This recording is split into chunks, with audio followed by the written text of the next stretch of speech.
দারুণ খবর। নতুন বছরে বাংলার মহিলারা পাবেন কর করে 5,000 টাকা। আজই আবেদন করুন এই প্রকল্পে। পশ্চিমবঙ্গ সরকার মহিলাদের জন্য জাগো প্রকল্প নামে এক নতুন প্রকল্প চালু করছে। এই প্রকল্পের অধীনে যোগ্য নথিভুক্ত গোষ্ঠীগুলিকে এককালীন 5,000 টাকা করে আর্থিক সহায়তা দেওয়া হবে। এই সুবিধা পেতে গোষ্ঠীর একটি ব্যাংক অ্যাকাউন্ট থাকা আবশ্যক।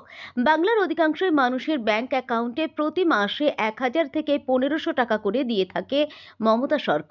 কখনো মেলে এককালীন টাকা। বিভিন্ন সরকারি ভাতা বা প্রকল্পের সুবিধা পেয়ে থাকেন এই রাজ্যের বহু মানুষ।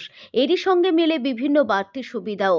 এই রাজ্যে চালু থাকা বিভিন্ন ভাতার তালিকায় আছে বৃদ্ধ ভাতা, বিধবা ভাতা, লক্ষ্মীর ভাণ্ডার, যুবশ্রী, কন্যাশ্রী থেকে শুরু করে মানবিক প্রকল্প।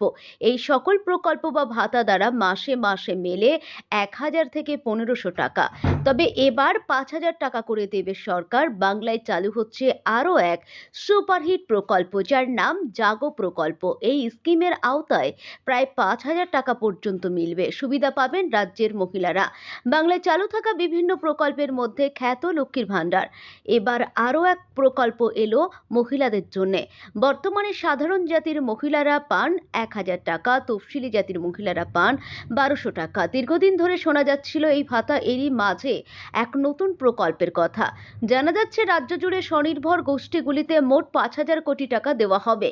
এই প্রকল্পের আওতায় আছে প্রায় 10 লক্ষ স্বনির্ভর গোষ্ঠী। এই সকল গোষ্ঠীকে 5,000 টাকা করে দেওয়া হবে। সেলফ হেল্প গ্রুপের মহিলাদের জন্য রাজ্য সরকারের তরফে জাগো প্রকল্প আনা হয়েছে, যার দ্বারা মিলবে এই টাকা। এখন প্রশ্ন হলো, আবেদন করবেন কিভাবে? এই সুবিধা পেতে স্বনির্ভর গোষ্ঠীকে নথিভুক্ত হতে হবে, গোষ্ঠীর ব্যাংক অ্যাকাউন্ট থাকতে হবে। সেলফ হেল্প গ্রুপের যাদের টার্ম লোন বা ক্যাশ ক্রেডিট লিমিট আছে তারাই পাবেন সুবিধা। তবে এই গোষ্ঠী কেবল মহিলা দ্বারাই পরিচালিত হতে হবে। পশ্চিমবঙ্গের সরকার মহিলাদের জন্য জাগো প্রকল্প নামে এক নতুন প্রকল্প চালু করেছে।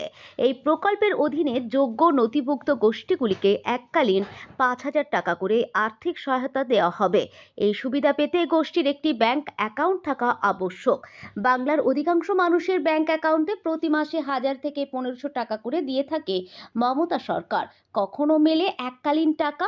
বিভিন্ন সরকারি ভাতা বা প্রকল্পের সুবিধা পেয়ে থাকেন এই রাজ্যের বহু মানুষ। এরই সঙ্গে মিলে বিভিন্ন বাড়তি সুবিধাও। এই রাজ্যে চালু থাকা বিভিন্ন ভাতার তালিকায় আছে বৃদ্ধ ভাতা, বিধবা ভাতা, লক্ষ্মীর ভাণ্ডার, যুবশ্রী, কন্যাশ্রী থেকে শুরু করে মানবিক প্রকল্প। এই রাজ্যে চালু থাকা বিভিন্ন ভাতার তালিকায় আছে বৃদ্ধ ভাতা, বিধবা ভাতা, লক্ষ্মীর ভাণ্ডার, যুবশ্রী, কন্যাশ্রী থেকে শুরু করে মানবিক প্রকল্প। এই সকল প্রকল্প বা ভাতা দ্বারা মাসে মাসে মেলে 1,000 টাকা থেকে 1,500 টাকা। তবে এবার